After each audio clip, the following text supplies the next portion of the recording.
सबों का स्वागत है। आज हम लोग पढ़ने जा रहे हैं अलजेब्रिक एक्सप्रेशन, है ना, वो भी क्लास 7th का।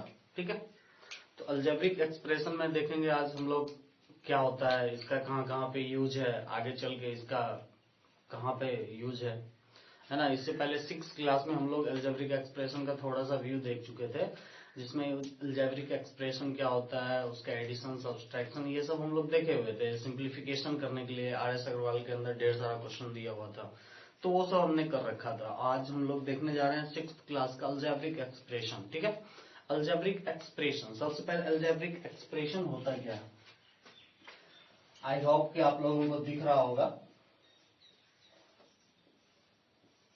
Algebraic expression,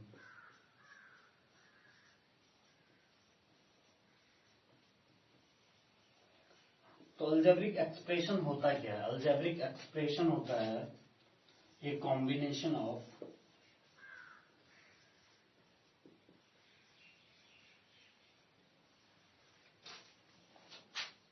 constant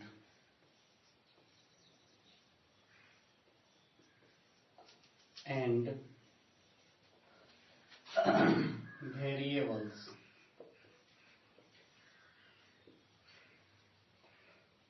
a combination of constant and variables connected with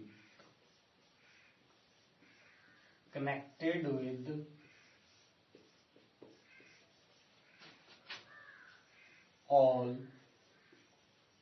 four fundamental operation। Fundamental operation क्या होता है? Plus, minus, multiplication and division. ठीक है, इज कॉल्ड अलजेब्रिक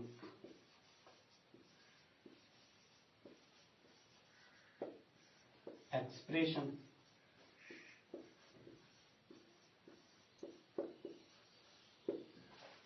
तो मेरे बच्चों, इतनी बात आपको समझ में आ गया होगा। इससे पहले जो हम लोग 6th क्लास में पढ़े हुए थे क्लास के अंदर, उसमें था कांस्टेंट और वेरिएबल क्या था, ये हमने आप लोगों को बताया था। कांस्टेंट, ठीक है, अगर बात करें कांस्टेंट की, चलो एक मिनट, ठीक है, इसको उतार लीजिए। और हाँ, पेन और पेपर लेके जरूर बैठिएगा, ठीक है, चीजों को नोट डाउन भी करते जाइएगा।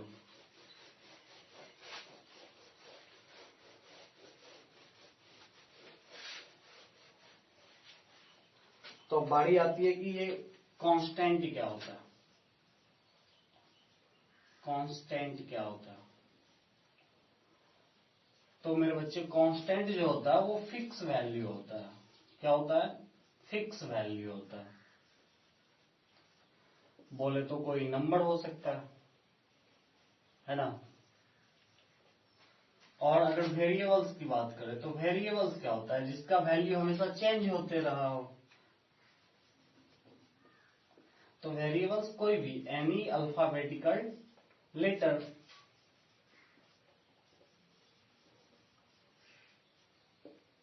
एनी अल्फाबेटिकल लेटर,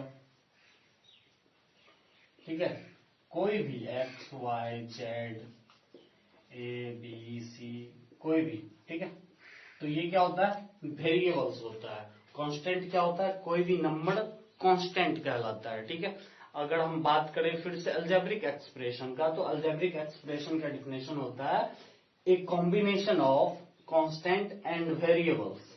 ठीक है, तो हमारा कांस्टेंट अगर है 5 और वेरिएबल है अगर x, तो ये हमारा हुआ एक algebraic expression with connected with fundamental operation. अगर हम इसी में 5x plus 3y minus 9p कर दें, तो ये हमारा क्या हुआ? एक अलजेब्रिक एक्सप्रेशन। क्यों? क्योंकि इसमें हमारा कांस्टेंट भी है, वेरिएबल भी है, 4 फंडामेंटल यूनिट के तहत ये कनेक्ट भी है। तो ये हमारा क्या होता है? Algebraic expression. इतनी बात समझ में आई?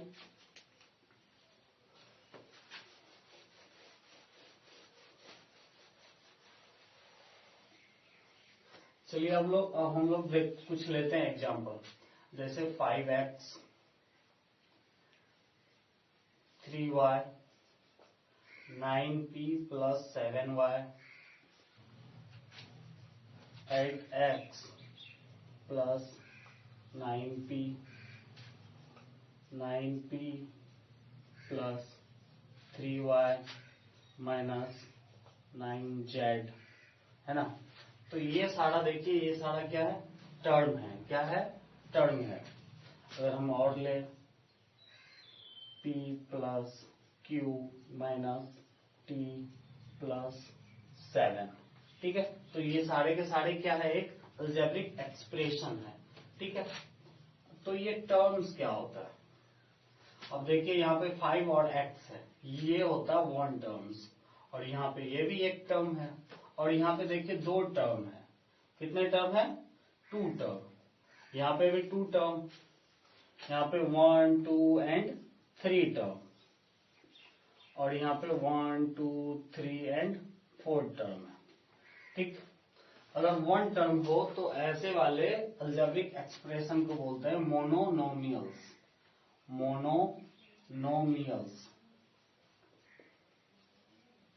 मोनोनोमियल्स। अगर 2 टर्म हो तो उसको बोलते हैं बाइनोमियल्स, और जब 3 हो तो उसको बोलते हैं ट्राइनोमियल्स, और जब 4 हो तो उसको बोलते हैं पॉलिनोमियल्स।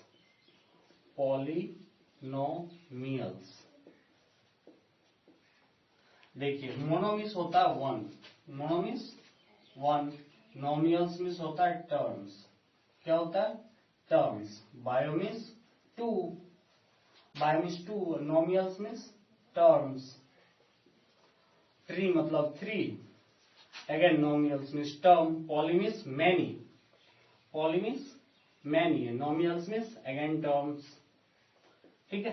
तो ये क्या होता है, पॉलिनोमियल्स के अंदर टर्म के हिसाब से उसको अलग अलग नाम दिया जाता है, मोनोमियल्स, बाइनोमियल्स, ट्रिनोमियल्स, क्वाड्रिनोमियल्स, पॉलिनोमियल्स, ठीक है। तो ये हुआ। अब अगर हम बात करें इसके फैक्टराइजेशन की,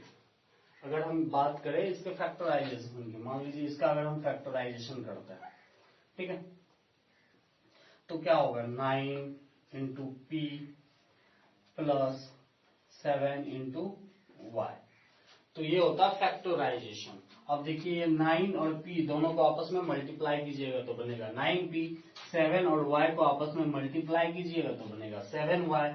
इसी तरीके से यहाँ पे भी 8 को x से गुना कीजिएगा तो ये बनेगा 8x, और 9 को p से मल्टीप्लाई कीजिएगा तो फिर जाके ये बनेगा 9p, ठीक है। एक और एग्जांपल, जैसे कहते हैं -3x²y, ठीक है। ये भी एक क्या है, मोनोनोमियल्स है। अगर इसका फैक्टराइजेशन करें तो ये बनेगा -3 × x × x × y, फिर जाके ये बनेगा -3x²y। अगर इसमें ये सारा नंबर जो है, ये नंबर क्या कहलाता है, कॉफिशिएंट। क्या कहलाता है, कोएफिशिएंट। इतनी बात समझ में आई। क्या होता है, टर्म क्या होता है, तो मोनोमियल्स, बाइनोमियल्स, ट्रिनोमियल्स, क्वाड्रिनोमियल्स, पॉलिनोमियल्स, ठीक है। अगर बात करें कॉफिशिएंट की, तो कॉफिशिएंट न्यूमेरिकल कॉफिशिएंट, जो वेरिएबल्स के साथ जो कांस्टेंट लगा हुआ वो हमारा न्यूमेरिकल कॉफिशिएंट होता है। इतनी बात आपको समझ में आई। चलिए इसके बाद फैक्टराइजेशन आपने देखा, फैक्टराइजेशन क्या होता है अलजेब्रिक एक्सप्रेशन का। तो आपको फैक्टराइजेशन समझ में आ गया, टर्म समझ में आ गया, कॉफिशिएंट समझ में आ गया, वेरिएबल्स और कांस्टेंट समझ में आ गया। टोटल मिला के एक अलजेब्रिक एक्सप्रेशन के अंदर जितना सारा टर्म का यूज किया जाता है वो सारा टर्म आपने जान लिया।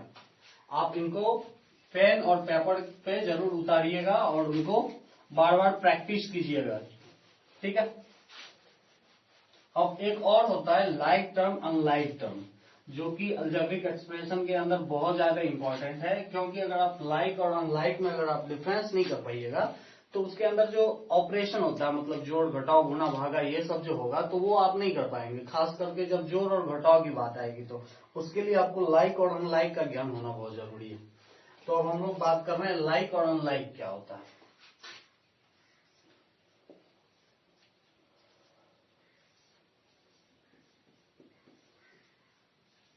यहाँ पे हम कुछ लिख रहे हैं एक्सप्रेशन, ठीक है।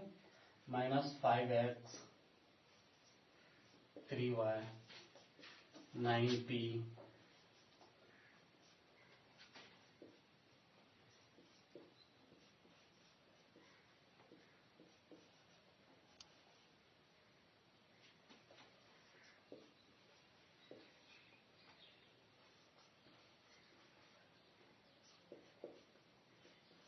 ठीक है। तो अब देखिए यहाँ पे क्या है, x 5x और x वाला कोई टर्म, तो यहाँ है 11x। तो अब देखिए ये -5x और 11x ये दोनों आपस में क्या हो गया, लाइक टर्म हो गया। अब यहाँ देखिए 3y y वाला और टर्म 7y और 13y ये सारा फिर से एक टर्म हो गया। लाइक टर्म क्या है, 3y 7y और 13y ये सारा क्या हुआ, लाइक टर्म हुआ। अब p वाला देखते हैं, तो यहाँ है 9p और यहाँ है -11p, तो क्या हो गया 9p और -11p ये सारे के सारे क्या है, लाइक टर्म है। अब देखते हैं बच गया है 19m। 19m और कोई दूसरा है m वाला टर्म तो नहीं है, तो ये हो जाएगा 19m। m स्क्वायर अकेले है, और जब अकेले पड़ जाता है तो फिर वो अकेले ही रहना होता है उसका, है ना। तो ये 23m। अब देखिए इस दोनों के बीच की ही कोई कनेक्शन बन ही नहीं रहा है, कोई दो मैच कर ही नहीं रहा है, तो इट मीन्स ये क्या हो गया, अनलाइक हुआ। और ये जो लाइक वाला था ये देखिए दोनों आपस में, है ना, मैचिंग कर रहा है, तो ये सारा क्या हुआ, लाइक टर्म हुआ, और ये क्या हुआ, अनलाइक टर्म हुआ। आई होप कि आपको ये सारी बातें समझ में आई होगी। अब हम लोग शुरू करने जा रहे हैं अलजेब्रिक एक्सप्रेशन से दिया हुआ सवाल जो होता है एडिशन, सब्सट्रैक्शन, ये सब, ठीक है। चलिए, आप सबों के पास कोई ना कोई बुक तो होगा, चाहे वो RS अग्रवाल हो या RD शर्मा हो, ठीक है। आप उनका सबसे पहला सवाल एडिशन से है क्लास 7 के अंदर, ठीक है।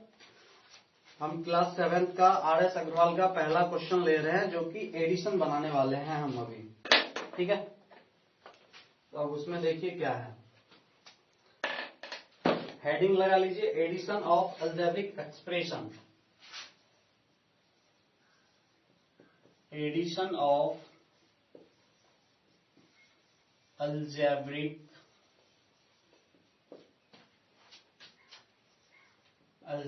एक्सप्रेशन।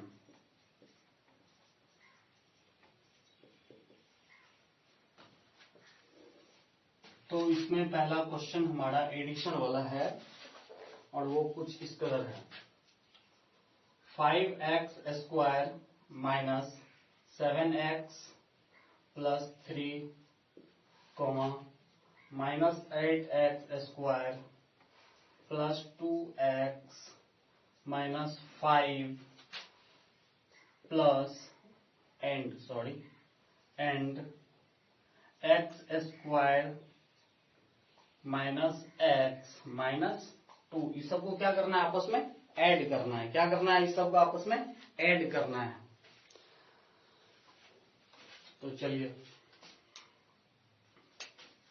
तो हम लोग क्या करेंगे, सबसे पहले टर्म वाले को, तो देखो इसको कैसे बनाना है। तो सारे लाइक टर्म वाले को एक साथ करना, सबसे पहले तो इसको ब्रैकेट में डालेंगे, नहीं तो ब्रैकेट में जो डालेंगे तो ये हो जाएगा 5x स्क्वायर माइनस 7x। इससे पहले वाले में क्या हुआ था ना कि यहाँ पे x स्क्वायर था, वहां पे सिर्फ 5x करके बना रहे थे, ठीक है, प्लस 3, फिर यहाँ पे प्लस करना है क्योंकि ये एडिशन है, minus 8x square plus 2x minus 5 plus 7x square minus x minus 2। तो अब क्या हो जाएगा, 5x square minus 7x plus 3 plus minus 8x square plus plus plus 2x plus minus -5 plus 7x² -x -2। तो अब क्या हो जाएगा 5x² -8x² प्लस 7x²। ठीक है, अब है माइनस का 7x प्लस का 2x और माइनस का x। अब क्या है प्लस का 3 माइनस का 5 और माइनस का 2। तो क्या हो जाएगा 5 प्लस 7 कितना होता है 12। 12 माइनस 8 कितना होता है 4। तो क्या हो जाएगा 4x²। अब यहाँ पे देखो 7 प्लस 8 में से 2 को माइनस करोगे बचेगा माइनस का 6x। अब देखो 5 जो कि माइनस में है और माइनस का 2, तो माइनस माइनस साइन लेगा माइनस का और ऐड होगा तो होगा -7 और दिया हुआ है प्लस का 3। तो आंसर क्या हो जाएगा x² 4x² -6x -4 आपके पहले क्वेश्चन का आंसर। आज समझ में आया। इसी तरीके से एक दूसरा और क्वेश्चन लेते हैं जिसको हम लोग अच्छे से सॉल्व करेंगे। सब अपने पेन और कॉपी लेके क्वेश्चन नोट करेंगे, फिर उसको बनाएंगे। हम आपको कुछ सेकंड टाइम देंगे, फिर उसके बाद हम लोग साथ साथ बनाएंगे।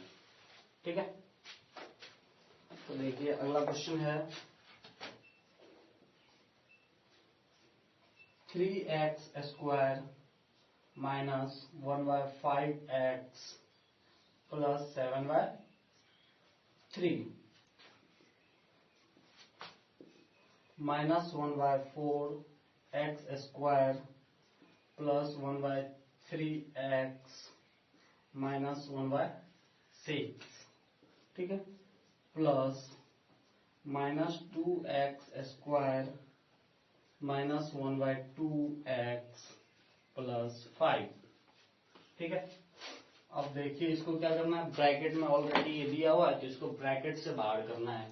तो क्या होगा 3x² -1/5x प्लस 7/3। अब यहाँ देखो प्लस और ये माइनस, तो हो जाएगा माइनस का 1/4x² plus plus plus 1/3x plus minus minus 1/6।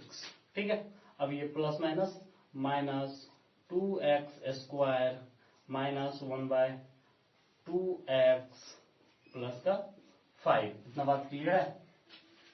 अब क्या बताए थे, सारे टर्म लाइक वाले टर्म को एक साथ है ना अरेंज करना है।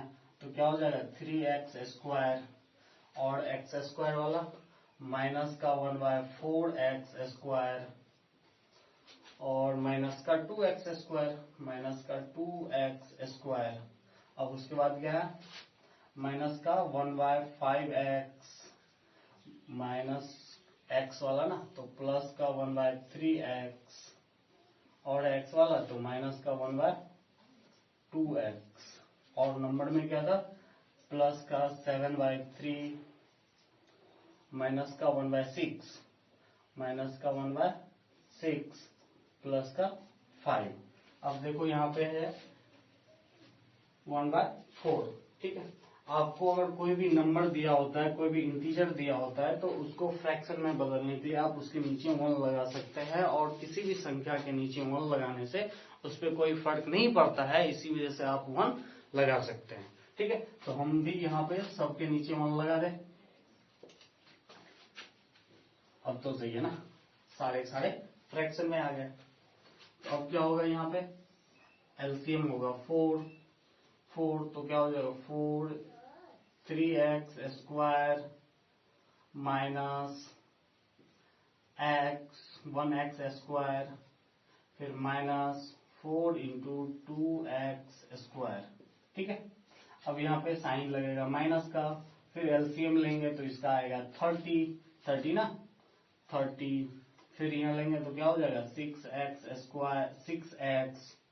Plus 10x minus 15x plus इसका एलसीएम लेंगे कितना आएगा 3 और 6 का, 3 6 और 1 का एलसीएम आएगा 6 2 टाइम्स में, तो यहाँ हो जाएगा 14 माइनस 1 प्लस 30।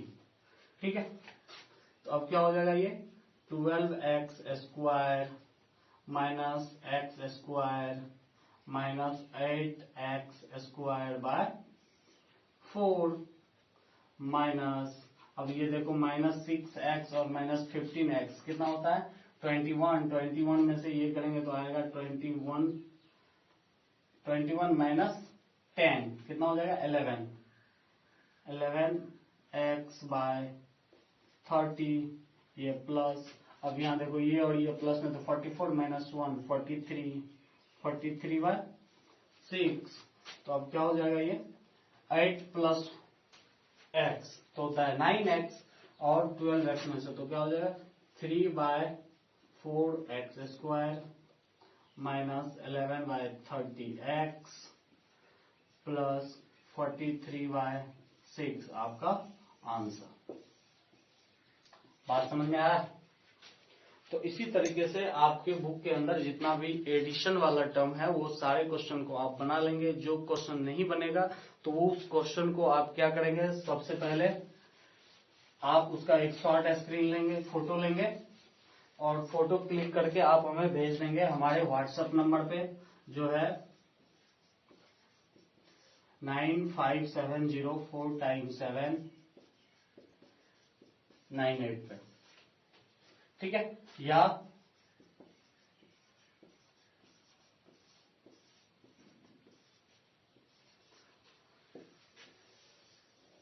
इस नंबर पे आप हमें व्हाट्सएप कर सकते हैं आप अपने सवाल का। फिर अगले वीडियो में हम लोग सब्सट्रैक्शन बनाएंगे। ठीक है, सब्सट्रैक्शन और मल्टीप्लिकेशन, इसी तरीके से छोटे छोटे वीडियो करके हम लोग अलजेब्रिक एक्सप्रेशन का, फिर उसके बाद अलजेब्रिक आइडेंटिटीज का, है ना, सारा वीडियो देखेंगे।